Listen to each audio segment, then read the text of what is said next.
All right, so we're here with Ben Cooper, three-time karting world champion. Obviously, thanks very much for joining us on Swapping Paint today. No problem. Thanks for having me. Hey, mate, so we had some technical difficulties last time we chatted online.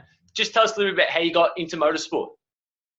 Yeah, so my dad done small oval racing in the UK, nothing like North American NASCAR style or anything. Even not the small stuff here in North America is bigger than what my dad done, sort of thing.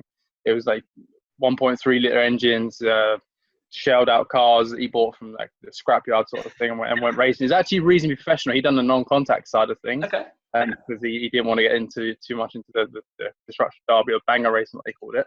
And he was British champion, points champion and stuff like that, doing that. And I was actually nearly born at the track. My mum went into labour at the track. We had a dog at the track, and Dad was actually on the grid at the time. He'd won the heat in the morning, on the grid for the final. And a dog walked past as Mum was holding our dog, and off it went, and that started the whole process. And my dad literally drive around. The starter marshal went over to him and said, "Your wife's just been taken into the ambulance. Like, you're having the baby." And my dad turned around and said, "I've got time for the race." Oh, and there's always going jokes. I think my dad just said that as a joke. So he drove the car around, literally parked up next to the ambulance, got out of the car, left his helmet there, got in the suit, in the ambulance with his race suit. And then my mum had an emergency C-section. So an hour later, my dad was holding me in a race suit. So I guess it was just kind of destined from there, really. That's incredible. Far out. Like you said, you're born into racing from day one. Now, when you got into kart racing, like what age did you start at in kart racing? So I started at 7. My dad and my first 7th birthday, I got a go-kart for my birthday. But my dad got my cousin into it like 2 years before that. Okay. And one of my dad's friends who he done oval racing with, his son got involved in it a couple of years before. So we knew people from the oval racing that were getting involved. So my dad got my cousin into it to start going to races on Saturdays. There's a small championship, regional championship that done races on Saturdays, and then he could still race on Sundays. So we spent, for 2 years before I actually started racing, we was got go-kart tracks on a Saturday and then racing at the Oval on the Sunday. So my dad got my cousin into it and see if I liked it, and obviously I loved it. I loved being there and watching the racing and just being a normal kid, getting dirty every day and playing around with other kids and whatever. So yeah, he bought my first kart when I was 7. At the end of the day, end of my birthday party, he was outside on the deck. And he wanted to start the engine up. I didn't have a throttle cable or anything connected up. And as soon as he wanted to start the engine up, I ran off crying. I hid with my grandma under the table. I didn't want anything to do with it. So I done a year of practicing, and then I started racing when I was 8, when I was old enough, basically. And like obviously with your kart racing, did you start off like you were naturally talented, or did it sort of take a little bit of time to get confident and sort of get some shots? It took a long time. Like I went into my first race solidly thinking I was going to win. Obviously, it wasn't going to happen. It's every young kid. You feel invincible. Yeah, exactly. So like, I knew everything. I knew what to do. I just was slow, right? I was like everyone is when you start. You're not good. Like it's very rare you see someone just show up and win their first race, sort of thing. That's right. And it was a small regional series with Formula 6. The guy Sheffield who runs LA Racer, it was his dad that started it up. His dad got me involved. Like first ever taught me how to drive a kart and stuff like that. And basically, the novices had to start at the back, which I'm sure that most places it done that. And the category I was racing was 4-stroke cadet, and it had Honda cadets, Briggs and Stratton cadets, had different engines in it, so there's different powers and stuff. And I had a Honda cadet, I started at the back. It's 3 heats in the final. I started at the back every race, obviously, and finished last, like 2 laps behind on a track that was like 30 seconds long, so in 8 laps. So I wasn't good. You have to be on novice plates for 6 races, and in my 6th race, I won. I was the first novice, so I got a trophy, and I actually got it downstairs in the room I was just in. I've got the trophy still there. I keep it with me all the time. But yeah, from then on, I won the odd race, here and there, heat races really. But that was over the course of a year or 2, really, before I was actually winning heat races. I was always so nervous, and I could be quick, but when it comes to racing, I was scared. I backed out at the start, and all the different things that we now experience trying to teach. You still see it all the time. Yeah, exactly. How important is it for a kid to have that confidence? Like whether it's the first win or it's their best, like the person's best lap time, you just see like it's like a weight to lift off their shoulders. They just get that next little 10%. Yeah, I remember my first heat win, which was my first win really. Yes. The biggest thing that stands out to me is that the friends I was like, my older friends that weren't they were in junior categories. They weren't in Honda. Then like the people I spoke about were already racing before I started racing. My dad's friends and stuff. And I was starting at the front of the heat, and I was quick. I can't remember if I was starting on pole, but I was at the front, and I got in the lead and sort of kept a gap and won. And all I remember is them over the side of the fence, like waving me on, saying like, you got a gap and stuff like that. And I remember just taking confidence from like these guys teaching me, like, well, trying to help me, getting me go faster and get that win for me. And then from then on, I felt like I would always win a race. And then we just went through the process of my dad, working with starts and stuff like that. Yeah. And once it all sort of linked up, my third year of racing, bear in mind, it's a lot of races you've done in the UK. You're racing literally every weekend. My second year of racing, I'd done 52 weekends of races. Some races on a Saturday at one track, Sunday another track. So I raced a lot. I put a lot of laps in. And my third year is when I went and done the Honda Challenge, which is like the Honda Cadet British Championship, and I won that year. And from there was where I really took the confidence that I can be at the front. But then I went on like a 10-year streak of not really winning any championships, just winning the odd races here or there. Yeah. And like obviously, I'm looking at your resume, like your CV, and you've won 3 Rotax World Championships, 4 European Rotax Championships, SKUSA Championships. Is there one race that sort of stands out for you, like it meant more so than the other ones?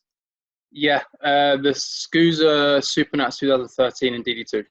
It was the weekend after the NOLA World Finals in New Orleans, and I had a bit of bad luck. Like I qualified reasonably well that weekend in NOLA. Won the first heat, won the second heat, was leading the third heat. And I don't know if was you there at NOLA? For the I wasn't. No, I wasn't. I said you had to jump the curbs like crazy. I know the track. Yeah, it's crazy. Yeah. The last chicane, I was jumping the curb, and as I landed, the kingpin broke.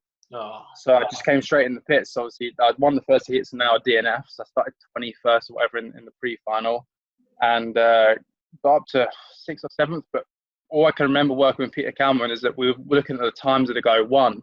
And my lap time was like 3-4 tenths off. And we were like, well, we need to do something here to try and make this work in the final. So I went into the final with the mentality that I need to get out front to control the race. In hindsight, looking back on it, I was a bit too aggressive to start off with. And I got in the lead. I went from 6th to 2nd the first corner. I got in the lead at the end of the lap and defended half around the second lap. I got tag teamed and just sent by the guy I was trying to keep behind because he was the quickest guy. And I think he kind of figured out what I was going to do. Yes. And we both crashed out. So I was so pissed, to be honest with you. That weekend didn't go well and been taken out of that race. We went to SKUSA the following weekend in Vegas, and that year in DD2 in Vegas, we had all the top drivers, Abbas, Lammers. It was insane the amount of drivers. Wickens was racing. Formal, who's one of the superstars over in North America, was in it. Like, it was a solid DD2 weekend. And the final was insane. I raced with DeConto and Baz, and DeConto was my teammate. And it's just one of those races that was so cool. And I actually lost my rear brakes with 2 laps to go because I had a bit of a gap. And so the last lap was like, bum nipping time, just using the front brakes. So I had a gap, and I remember my dad sort of saying to me after the race, "Why did you start defending?" I was like, "I only had front brakes. Like, I lost rear brakes." And what the biggest thing that makes it stand out is after the race, I went in, and the first thing you do is say, "Congrats to everyone around," right? So DeConte gives me a big hug, saying that really good race. And then Baz Lammers came to me and said, "That's the best race I've had in my life. So clean, so respectful, and I'm so happy we had that race." And that's what really stands out, because Baz, DeConte, they're superstars, and that just was a fun race. And to come off a bad weekend the weekend before and then win that. It's like the emotional roller coaster, isn't it? Like, you've had these highs, bang you down, back you back up.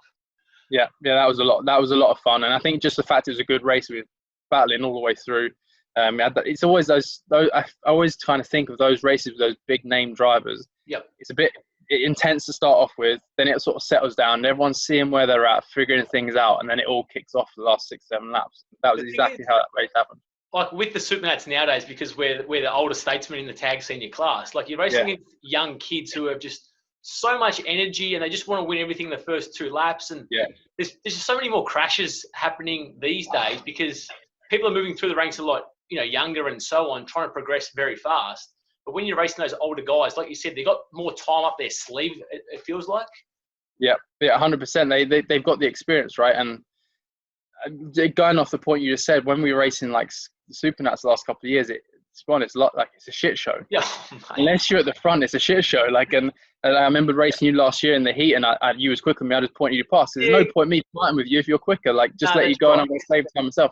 And no one else seems to understand that, and it frustrates me. Whereas racing against the guys that have been in Europe and they understand the tire saving and stuff like that you had to do back in the day, it's just a different mentality to racing. It's fun. You have to use your brain, not just gung ho and think.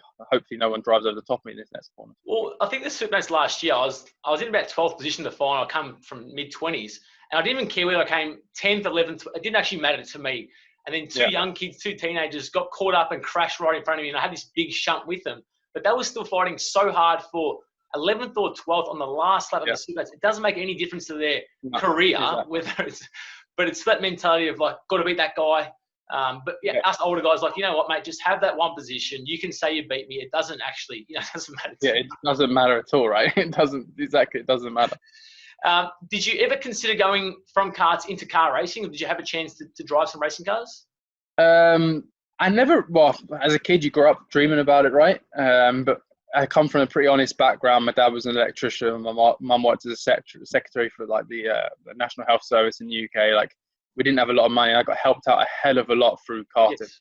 Like, I wouldn't be where I am now without all these people that helped me out, sort of thing. So the realistic option going into cars was never going to pay off. We couldn't afford a season in karting, let alone going into cars. And obviously, being one of the front runners in karting, you get offers, you get teams approaching you for Formula Ford, Formula Renault back in the day and stuff like that. And they always sort of approach you. We'll give you a free test and stuff. But like, we have to discuss budget for the year. And I was always like, well, I don't have a budget for the following year. And the one thing, if I was to look back and redo things, I would maybe push myself a bit more to try and find sponsors. I was never one of those guys to sort of go and knock on doors and send emails out. I was a bit of a conservative sort of guy. So I had opportunities to do tests, but I never took them up because it's like, why give myself a bit of the cake when I can't have the cherry on top? But then last year I managed to do a car race last year, Nissan Micro Cup here in Canada. Like, it's a small little series. Actually, there's a lot of cars. It's a lot of fun racing. It's like 4-stroke racing. It's tight and stuff like that. And I got supported to do that by one of my drivers in my academy. His dad raced it, and he wanted me to do it to try and get a link into car from karting to cars, because that's the micro season is less than a karting season, so it's a good entry level into it. So that was the only car race I've ever done. One of my friends who, when I moved here, Zach Robichon, his team from Formula Ford offered me like a day in the car, and I had a day in the car, and that was a lot of fun, but never really had the full opportunity to go and give it a full shot. But as you said, though, you're better off doing something to your full potential rather than doing things half-assed, because I've done a car racing season as well where I had to keep bringing up people on the Monday saying, can I have some more money? That's not my personality as well. So I sort of felt guilty when I'd have a bad result and I'd ask them for money. And you see a lot of parents throwing their kids into the deep end, going out of their means and, not doing things properly as well. So then they're down, the kids are down, no one's having fun, and they're putting a lot of money and resources into it. Yeah, I saw a lot of people when I was going there, maybe from the age of 14 to 18, a lot of people I raced with went and found the money to go car racing, but for 1 year, and they never had that second year, and they were hoping they were going to go in and win and find sponsors. And we all know realistically it's not like that unless you're a superstar. Yes, it's not like that. You need to go in and have the money at least for 2 years, because your first year is going to learn, and unless you're with the best team, you're not going to be doing well anyway. That's right. So the second year is your year to win. So you need to have that budget for 2 years. So I saw so many drivers that go in for a year and then disappear. They're out of it completely. And when me and my dad saw that, we then turned an energy onto, let's try and make a career of being a kart racing driver and get them paid to racing karts. And luckily I took that path, and it's brought me to Canada. And like, obviously now you've gone from the UK to Canada and you set your own academy. How important is it for a young kid to learn off of that experienced driver who's been there before? It's huge. It's absolutely huge. Like, one of the things that I changed teams from my early team when I first started racing. I was in for a long time. ASM, Andy Stapley Motorsport, really small local team in the UK. Yep. And we actually had an offer to go with another team. They were offering us free ride and stuff like that, but I didn't have that coaching from that team that was offering me. So we decided to stay with Andy, ASM, my first team, because he was giving me the coaching and guidance. And then eventually I got an offer with HRS, which Nigel from HRS and Tristram, who used to race. And then we decided to make the move because Tristram he raced himself. So he knew first he knew he could set up the car, he could tell what I would need in terms of a driver, and he was coaching me as well. And then I had Nigel as the engine guy. So that's when we made the jump, because we needed that coaching. My dad, as much as my dad knows racing, he could only teach me the basics. From then on, I needed that more. So, and now we see it here, especially like literally for us here in Canada, we start kids from zero. They do a course with us, half-day course, never driven before. And then after a year or so of doing practicing those karts, our academy karts, then they buy a kart and they get in our academy, and we take them through to their first race. And we've had a driver actually last year won the regional championship here, and he only started 6 months before, just because of coaching. We don't do anything to the kart. That's my philosophy. We don't touch the kart. It's the driver that does it. Like it's nothing to do with the kart sort of thing. So the coaching is 100% the most important thing. The thing in the seat can find more time than anything else around the kart. That's right. You see, now obviously we had a question about something about your driving style. Like it's a very sort of upright seating position. You know, you're very smooth on the steering wheel. Is that something that you were taught, or was it just something that naturally came to you and you sort of felt comfortable with? So it's something I've developed. I understand why I do it, the way I position myself in the kart and stuff. But I just learned it naturally. It wasn't something I thought of or someone really told me. Just by watching. That's one thing I used to do as a driver. I'm not one of those drivers who come back to the tent or to the garage or whatever and work on my car myself. I'd clean my car and stuff like that. I'd help out when needed to. If I was next to the car all the time, my head would be thinking too much and I'd be nowhere in the next race. So I'd just come back, do my jobs, clean the car and stuff, then go and watch races. And I grew up in the UK watching, you know, Gary Catt and all these guys from the UK that were superstars in Europe sort of thing. So I just watched them and I wanted to be like them. I wanted to copy everything they do. So I just learned my style from there. And I remember one thing as well. When I first started, there was Champions of the Future was a big series in the UK that Hamilton, Paul de Rista, they all started through. I remember watching Paul de Rista, his body style, where he used to drive in a car, and I was like, he looks really cool. And he had a Bell K1 Sport helmet, and I had a Bell K1, and I was like, I want to look like him. That's cool. I just developed from there, and it's only when I moved here to really put down on paper what I do and why I do it that I understand my style, how I use my body in the car and stuff like that sort of thing. So, well, like you said, because something I learned. We've got no suspension or anything as well, so you need to be able to use your torso to make the kart actually react how you want it to, which is a favour sometimes for the taller guys, especially in the wet weather. But then in grippy conditions, it can actually be a bit of a negative as well. It's a tricky one. Yeah, 100%. Now, another one was, how do you sort of settle your nerves before these big races? See, I don't try and settle my nerves. I personally think if you're not nervous, you don't care. So I've always had these nerves. The races I've been the most nervous for in my life are always the World Finals. And to be honest, the ones I've won are the ones I've been the most nervous for. And I tend to just either go and watch races or sit just calmly looking on my phone, trying to think of other things. But I don't really have a technique of what to do. And when this was something Tristram actually taught me from HRS. When we got into Parc Ferme, I was always trying to make jokes and just have fun and enjoy myself, because what he told me, and Nigel used to say this as well, he said, you know, if you're looking like you're having fun and playing around, it makes the other drivers think, you know, he doesn't care. So like he doesn't care if he's going to crash or he's not worried at all. So then you get in their head from that onwards. But really inside, I am nervous. You know, it's not normal that anyone's not nervous. You're always nervous as part of it. But I don't really have any sort of technique to keep my nerves calm. It's just you see a lot of drivers as well. They might have had a bad race, and then when they got that sort of nothing to lose attitude, they're not really thinking. They're just naturally just driving. They just carve up the field at their best lap times because they're not overthinking, not putting themselves down before they actually put the helmet on. Yeah, 100%. That's it. Like when you overthink things, and we see it a lot nowadays, and just in general life, you overthink stuff. You don't just go with your gut instinct and you know what you know is right. Things go wrong. So yeah, when you're just relaxed and doing what you need to do, you're not thinking about it, then things seem to work well for you. Awesome. Now, I like to have a segment called The Punt, which is basically if you can remember one time in your karting career that you've just unloaded on someone because they've been, you know, they've gotten in your way. Can you recall a moment where you've just unloaded on someone? Yeah, I can. And I've never said this. I've told people what happened, but I've never really told it like out loud, but I'll say I don't mind. So it was in 2011 in Genk, the first round of Euromax pre-final. And long story, I lost my contract with Tony Kart with Cosmic to racing SuperKF, and then we struggled to find a drive, and I was now with Birrell with Rotax, Euromax. And Sean Babington was the sort of one of these new guys to beat sort of thing. And I think he'd just come up from junior that year, or was in, I can't remember if it was his second year of senior or whatever. And his dad was a mechanic, like my dad. And we're on the grid, and do you know when you go through from Parc Ferme, they check your rear width? Yes, they checked the rear width, and the guy said, it's slightly over, it's wet. So no, it was the rib, the inside, the rear tires were inside in the bumper. He said, you just need to move it out. Okay, so we moved it out, but we're like half on the grid, half on the parc fermé.